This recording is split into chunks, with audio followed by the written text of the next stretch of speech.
여러분, 인간은요, 본능적으로 안정을 추구한다고 합니다. 왜 우리가 주일날 예배 드릴 때도 보십시오. 대개는 여러분 앉는 자리가 정해져 있지 않습니까? 같은 자리를 찾아가지 않습니까? 왜냐하면 그것이요, 나에게 안정을 주기 때문에 그렇습니다. 하지만 여러분, 이러한 안정은요, 사람이 추구하는 그런 육신적인 평안, 심리적인 평안일 뿐입니다. 진정한 평안은 될 수가 없습니다. 여러분, 진정한 평안은 사람이 만들어 갈 수 있는 것이 아닙니다. 진정한 평안은요, 주님이 주시는 것입니다. 주님만이 우리의 참 평안이 되신다는 말씀입니다. 그렇기 때문에 우리는 주님을 쫓아가야 합니다. 주님의 평안을 얻기 위해서 우리는 주님을 놓치지 말아야 합니다. 주님이 뜻하신 곳이라면 우리도 달려가야 하고요. 또한 주님의 뜻에 우리를 맞추어 갈 수 있어야 합니다. 그것이 무엇일까요? 주님의 뜻에, 주님이 원하시는 것에 우리를 맞춰가는 것, 바로 우리를 변화시켜 나가는 것입니다. 물론 주님께 나를 맞춰가는 것, 변화시킨다는 것은 불편할 수 있습니다. 아니, 때로는 불편을 넘어서서 주님께 나를 맞춰가는 그 과정이 고통스러울 수 있습니다. 그런데 한번 생각해 보십시오. 여러분, 불편이나 고통 없는 성장이 있을 수 있을까요? 불편이나 고통 없는 성장은요, 있을 수가 없습니다. 성장은 다 아픈 거예요. 성장하기 위해서는 고통을 감수해야 합니다. 그러한 성장은 변화의 결과인 것입니다. 성장이라고 하는 것은 외적 변화의 결과이고, 성숙이라고 하는 것은요, 내적 변화의 결과입니다. 우리에게 변화가 없이는 결코 성장이나 성숙은 일어날 수가 없다는 것입니다. 그리고 그러한 성장이 없잖아요. 그러면 우리는 제자리 걸음을 하고 있는 것이 아닙니다. 그저 성장이 멈췄다, 제자리 걸음이다. 아니요, 그것이 아니라 우리는 성장이 멈추게 되면 반드시 퇴보하게 되어 있습니다. 떨어지게 되어 있습니다. 그러므로 여러분, 우리에게 있어서 변화라고 하는 것은요, 사실 성장하기 위한 필수입니다. 우리가 앞으로 전진하기 위해서는 변화는 무엇보다 우리에게 필요하다는 것입니다. 여러분, 제가 2026년도를 맞이해서 우리 교회에 부임한 지 보니까 이제 7년을 넘어서 8년 차에 접어들게 되었습니다. 보통은 담임 목사가 취임한 지 5년이 되잖아요. 그러면 이제는 목회가 안정됐다라고 그런 얘기들을 많이 하십니다. 5년 차가 넘어가면요, 이제 목사님은 좀 더 편하게 목회할 수 있겠다라는 얘기도 많이 듣습니다. 그런데 여러분, 저는 작년에 기도를 하면서 이대로 있으면 안 되겠다라고 하는 그런 위기감을 많이 느꼈습니다. 기도를 하는데 주님이 저에게 변화에 대한 마음을 강하게 주셨습니다. 더 늦기 전에 변화하라는 거예요. 더 늦기 전에 움직이라는 마음을 주셨습니다. 여러분, 변화도요, 때가 있습니다. 왜 우리가 때를 놓치게 되잖아요. 그러면 우리는 변화하지 못하고 뒤처질 수밖에 없습니다. 왜 33년 전에 신경영을 선언했던 삼성이 그러지 않았습니까? 그 당시 삼성은요, 국내 1위의 회사였습니다. 국내 1위의 재벌이었어요. 국내 시장만 놓고 본다면 삼성은 굳이 변화해야 할 필요성을 느끼지 못했을지도 모릅니다. 그런데 당시의 회장이었던 이건희 회장은요, 변화를 주문했습니다. 마누라와 자식 빼놓고 다 바꾸라고 굉장히 강하게 변화를 주문했습니다. 변화하지 못하면 이 세상에서 살아가지 못한다는 거예요. 세계 경제 질서 가운데 생존하지 못한다는 것입니다. 그래서 변화를 강조하기 시작했고요. 당장 눈에 보이는 출근 시간부터 바꾸기 시작했습니다. 그 당시만 하더라도 9시 출근, 6시 퇴근이 다 똑같았습니다. 어디를 가더라도 그렇게 비슷비슷하게 9시, 6시 이렇게 사람들이 일을 냈는데, 신경영 변화를 주문하더니 7시에 출근하래요. 그리고 4시에 퇴근하랍니다. 그러면 좀 더 일찍 퇴근하는 것이 아니라 7시에 출근해서 밤 늦게까지 오랫동안 야근하는 거 아닙니까? 아니요, 그러지도 않았습니다. 4시가 되잖아요. 그럼 빨리 퇴근하래요. 빨리 퇴근해서 영어 학원을 다니면서 영어를 배우던가 아니면 테니스를 배우던가 운동을 배워서 자기 개발을 하라고 그렇게 적극적으로 주문을 했습니다. 그러더니 결국은 어떻게 됐습니까? 변화를 강조하고 변화하기 위해서 몸부림치더니 결국에는 지금의 세계적인 기업을 일구어내지 않았습니까? 반면에 당시에 세계적으로 인정을 받고 있던 수많은 일본의 가정기업들은 어떻게 됐을까요? 많은 회사들이요, 변화의 타이밍을 놓치며 뒤처지다가 결국은 중국에게도 자리를 내주면서 문을 닫고 말았습니다. 여러분, 이것이요, 기업에 대한 기업들의 이야기인 것만 같습니까? 아니요, 그렇지 않습니다. 우리도 마찬가지입니다. 교회도 마찬가지입니다. 신앙도 마찬가지입니다. 변화하지 않는 신앙은요, 점점 뒤처질 수밖에 없습니다. 변화하지 못하면 우리의 신앙은 점점 떨어질 수밖에 없습니다. 그러다가 힘을 잃고 패배할 수밖에 없습니다. 그렇기 때문에 주님은 지금 저와 여러분에게 변화를 말씀하고 있는 것입니다. 지금 변화해야 된다. 우리가 안주하지 말고, 지금의 상황에 안주하지 말고 변화를 통해서 우리의 믿음의 지경을 넓혀야 한다. 지금의 상황에 안주하지 말고 우리는 더 큰 성장과 성숙을 이루기 위해서 우리는 몸부림치며 최선을 다해야 한다고, 그렇게 주님은 저와 여러분에게 말씀을 주고 있는 것입니다. 자, 여러분, 그렇다면요, 구체적으로 주님은 저와 여러분에게 어떤 변화를 원하고 계실까요? 새해를 맞아서 주님이 우리에게 원하시는 변화의 내용은 무엇일까요? 먼저는 처음 사랑을 회복하는 변화를 주님은 원하고 계십니다. 처음 사랑을 회복해야 한다. 여러분, 이 말씀은요, 신앙의 초심으로 돌아가라는 것입니다. 오늘 본문을 보면 주님이 뭐라고 말씀을 주고 계십니까? 2절 시작 부분을 보면요, 너희는 이 세대를 본받지 말라고 말씀 주고 있습니다. 너희는 이 세대를 본받지 말고. 여러분, 무슨 뜻일까요? 여기서 본받다라고 하는 단어는요, 같은 모양이 되다입니다. 같은 모양이 되다. 우리가 예수님을 만나서 예수님의 모양이 되었습니다. 예수님의 모양이 되어서 세상으로부터 그리스도인이다라고 하는, 그리스도의 사람이다, 그리스도를 닮은 자다라고 그렇게 인정을 받지 않았습니까? 그랬던 우리가요, 세상을 살아가다 보니까 어느새 세상 사람들의 모양으로 바뀌어졌다는 거예요. 세상 사람들의 모양으로 변질이 되었다는 것입니다. 그래서 주님은 다시 처음 사랑으로, 처음으로 돌아가라 라고 그렇게 저와 여러분에게 말씀하고 있는 것입니다. 주님을 바라만 봐도 좋았던 그때 처음 사랑으로, 주님만으로 만족하던 그때 처음 사랑으로 우리가 돌아가야 한다. 주님은 그렇게 말씀을 주고 있는 것입니다. 여러분, 예수님은 고난 받으시기 전에요, 제자들에게 십자가 고난과 부활을 먼저 예고하셨습니다. 그런데 예수님께서 부활하신 이후에는 제자들보다 먼저 갈릴리로 가신다는 말씀을 주셨습니다. 그때만 하더라도요, 제자들은 이 말씀이 도대체 무슨 말씀인가 알아듣지를 못했습니다. 왜냐하면 제자들의 생각은 온통 예수님께서 왕이 되시면 과연 누가 큰 자가 될 것인가, 누가 큰 자리를 차지하게 될 것인가, 여기에 온통 쏠려 있기 때문에 그렇습니다. 여러분, 제자들이 왜 이렇게 됐을까요? 처음부터 그랬습니까? 아니요, 그렇지 않았습니다. 처음에 제자들이 예수님을 만날 때만 하더라도 제자들에게는 감격이 있었습니다. 내가 그리스도를 만났다, 내가 그리스도를 만났다라고 하는 그런 감격이 있었습니다. 또한 처음에 제자들이 예수님을 만날 때만 하더라도 주여 나를 떠나소서 나는 죄인으로소이다, 자신의 죄인됨을 주님 앞에 고백을 했습니다. 처음 주님을 쫓아갈 때만 하더라도요, 예수님을 따라서 말씀을 선포하고 기적을 행하며 또한 하나님의 나라가 임하는 것에 제자들은 함께했습니다. 제자들의 관심은요, 복음이었습니다.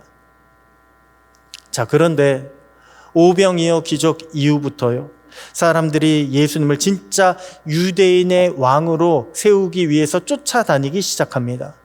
그런데 이때서부터 제자들도요, 예수님이 진짜 왕이 되신다면 어떻게 될까? 이것을 생각하기 시작합니다. 예수님이 진짜 왕이 되신다면 그러면 누가 큰 자리를 차지하게 될까? 서로 견제하기 시작합니다. 누가 큰 자리를 차지하게 될까? 서로 시기하기 시작합니다.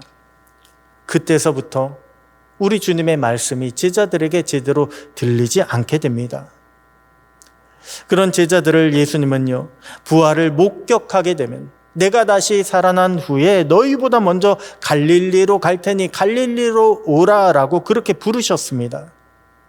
그리고 갈릴리에서 다시 고기를 잡고 있던 제자들에게 나타나셨습니다. 처음 제자들을 부르셨던 그 장면을 재현하시면서 제자들에게 물으셨습니다. 내가 나를 사랑하느냐? 내가 나를 사랑하느냐? 내 양을 치라. 처음 사랑을 우리 주님께 받은 사명을 다시금 회복시켜 주셨습니다.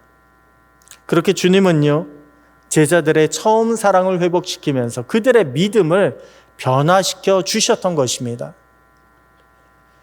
여러분, 우리가 사용하고 있는 그런 도구들을 한번 생각해 보십시오. 도구는요, 시간이 지나면 점점 느슨해질 수밖에 없습니다.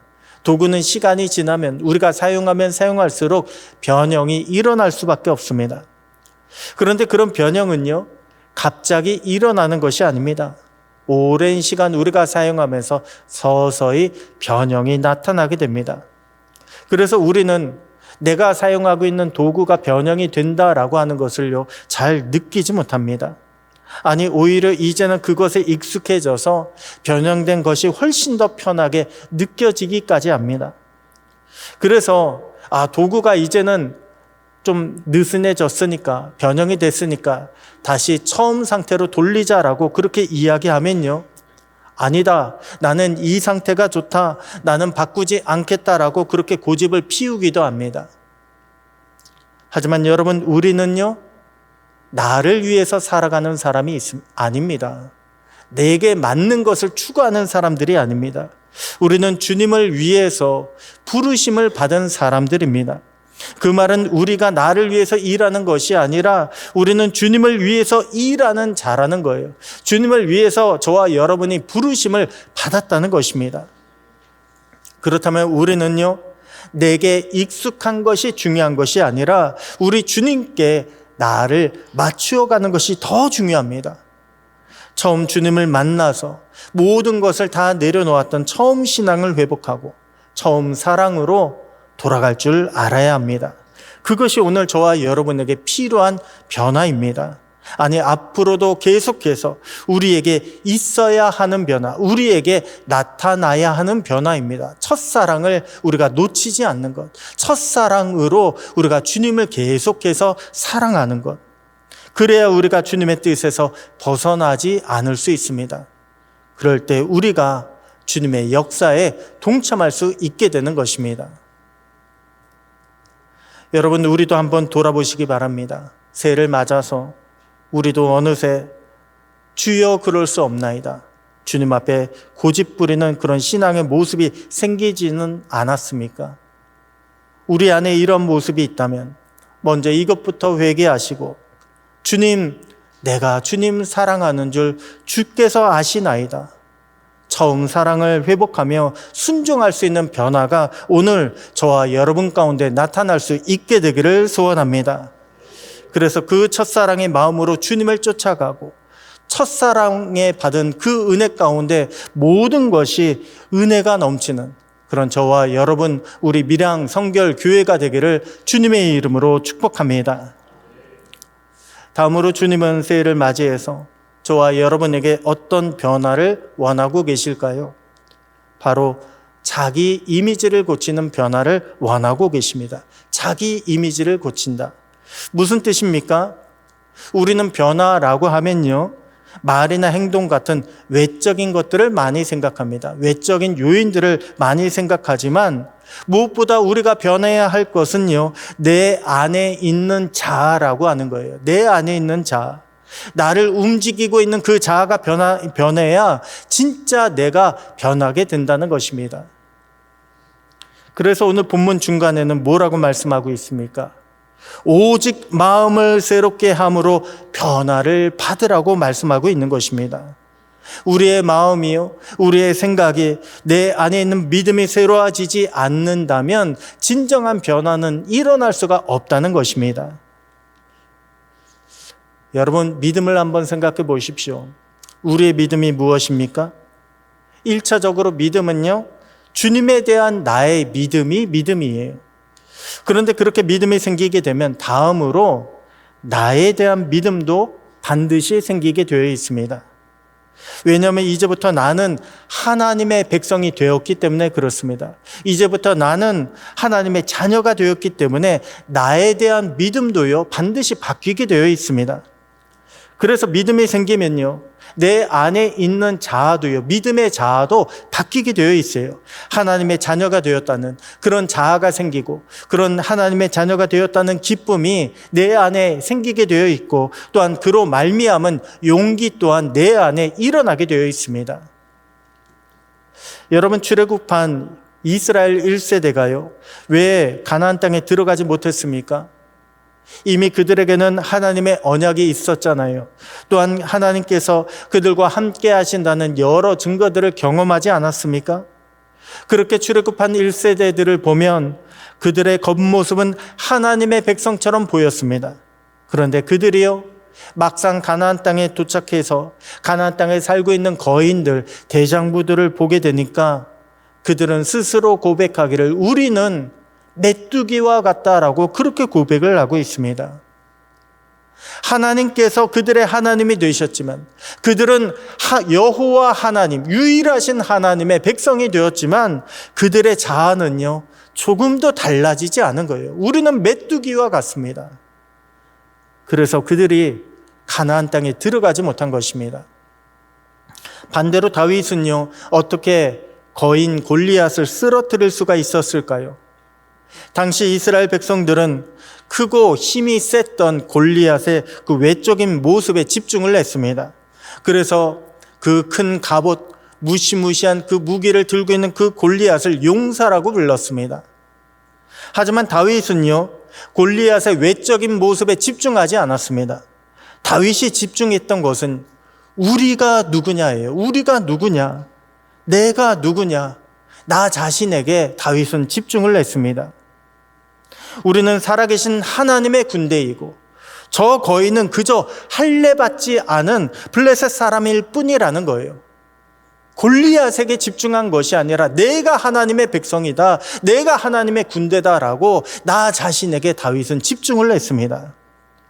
그러한 다윗의 믿음이요, 결국은 하나님의 힘을 의지하여 골리앗을 쓰러뜨리게 만들었습니다.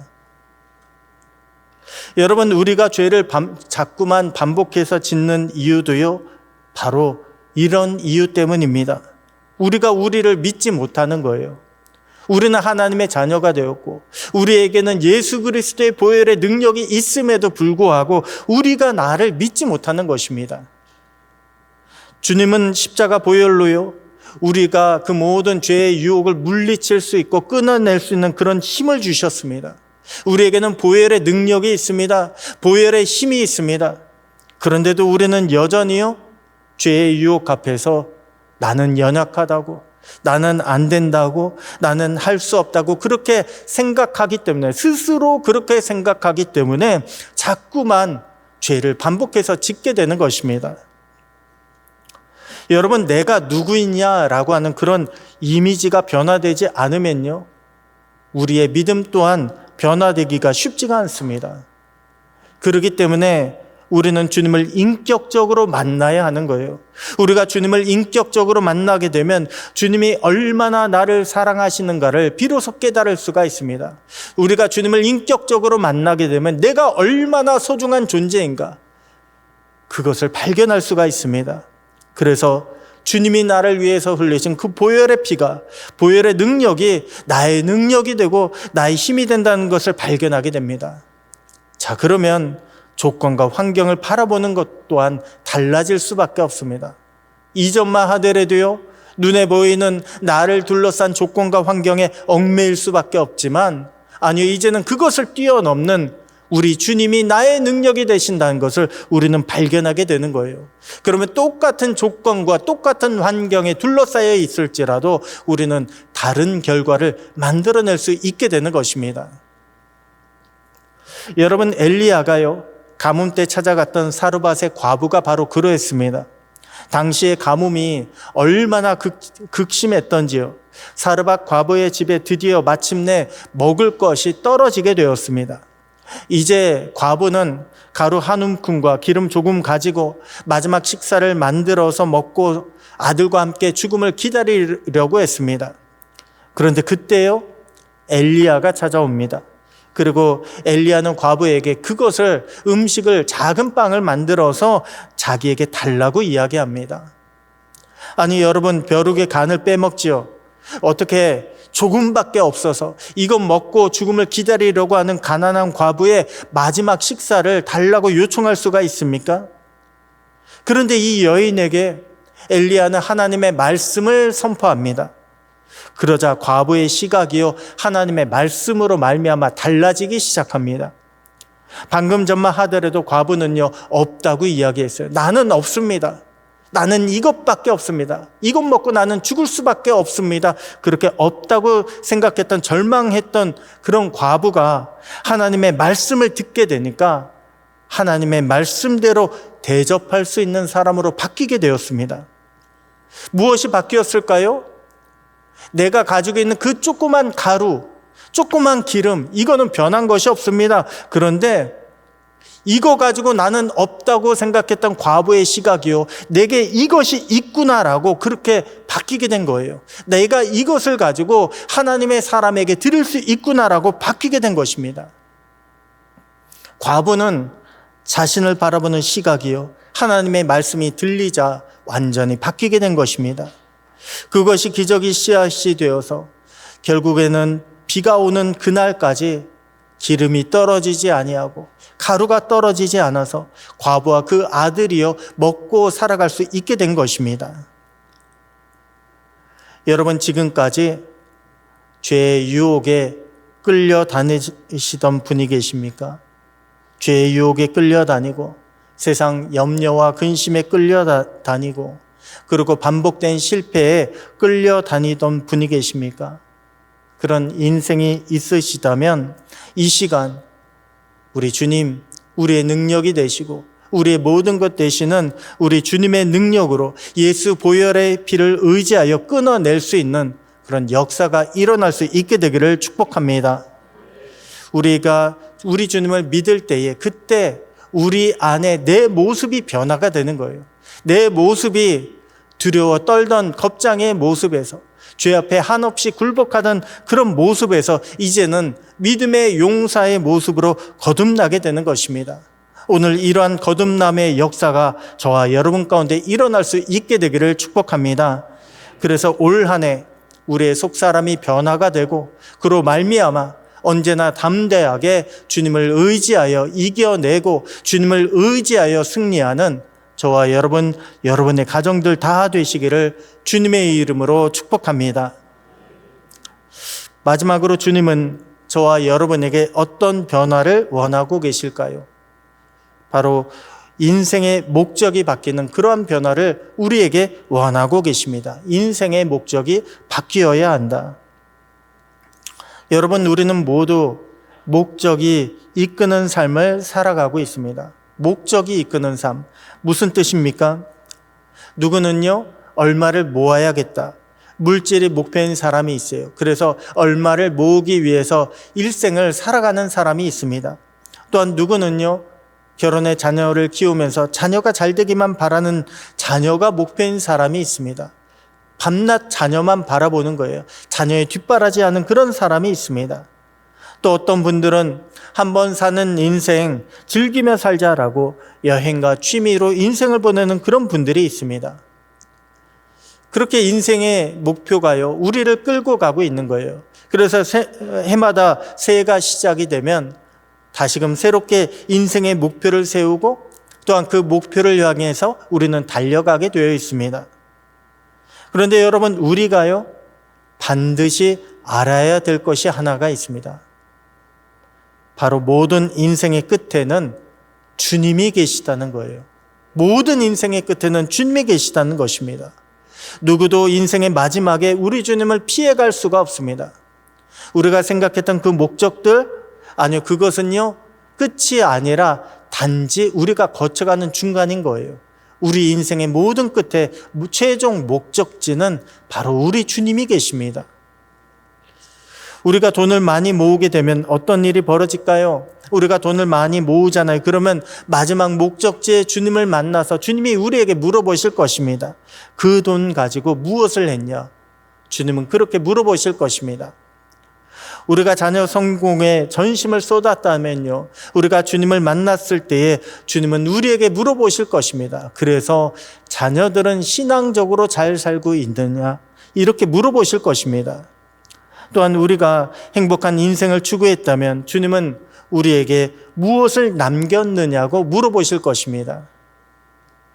여러분, 우리 인생의 목적지는요, 하나밖에 없습니다. 바로 우리 주님밖에 없습니다. 하나님밖에 없습니다. 이것은 누구도 예외가 될 수가 없습니다. 자, 그렇다면 우리는 어떻게 해야 할까요? 우리 인생의 목적지가 결국은 하나님이라고 한다면 우리는 우리의 인생에서 하나님의 뜻을 찾을 수 있어야 합니다. 우리 인생의 목적을요, 내 생각대로 맞추어 가는 것이 아니라 하나님의 뜻에 맞는 목적으로 우리는 다시 설정을 해야 합니다. 그렇기 때문에 오늘 본문의 마지막 구절은 뭐라고 말씀을 주고 있습니까? 하나님의 선하시고 기뻐하시고 온전하신 뜻이 무엇인지 분별하도록 하라라고 말씀을 주고 있는 거 아닙니까? 우리 인생을요, 하나님의 선하심을 발견하는 인생으로 만들어 가라는 거예요. 우리의 인생을 하나님이 기뻐하시고 하나님으로 인해 완전해지는 그런 인생으로 만들어 가라는 것입니다. 그럴 때 우리의 인생이요, 하나님께서 인도하시고 하나님께서 채워주시는 복된 인생으로 바뀌어지게 된다는 것입니다. 올해 저와 여러분의 삶의 목적이 무엇입니까? 우리도 새해를 시작하면서 다들 계획을 세우셨을 거 아니에요. 목적을 세우셨을 거 아니에요. 내가 올 한 해 이것을 이루었으면 좋겠다. 바라기는 올 한 해 우리의 삶의 목적이요, 하나님의 선하시고 기뻐하시고 온전하신 뜻을 구하고 경험할 수 있는 그런 목적으로 바뀌어질 수 있게 되기를 소원합니다. 그렇게 하나님의 뜻을 구할 때에 하나님께서 들어주실 것입니다. 그러므로 올해뿐만이 아니라 우리 인생 전체가요, 하나님께서 인도하시는 삶으로, 하나님께서 만들어 가시는 그런 복된 인생으로 변화가 되고, 또한 그 받은 복을 증거하며 베풀어주기에 부족함이 없는 저와 여러분의 가정들, 또한 우리 밀양 성결 교회가 되기를 주님의 이름으로 축복합니다.